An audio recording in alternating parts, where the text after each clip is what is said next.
আমাকে বিষয় দেওয়া হয়েছে, আপনারা দেখেছেন শুনেছেন নামাজের গুরুত্ব। একজন মানুষ নামাজ না পড়লে তার হালত কি হবে, নামাজ পড়লে তার অবস্থাটা কি হবে। নেককারের জীবনযাপন যদি করতে হয়, আত্মাকে মজবুত করতে হবে।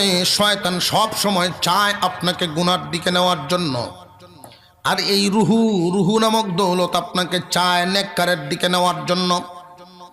রে মুসলমান ভাই আমার, আমাদের এই সারা বডির ভিতরে প্রত্যেকটা অঙ্গের আলাদা নাম আছে না নাই? প্রত্যেকটা অঙ্গেরই কিন্তু আলাদা আলাদা নাম আছে। হাতের নাম হাত, কানের নাম কান, নাকের নাম নাক, চোখের নাম চক্ষু, মাথার নাম মাথা। এবার চিন্তা করে বলুন, 3.5 হাত বডির ভিতরে মানুষ কোন অংশের নাম?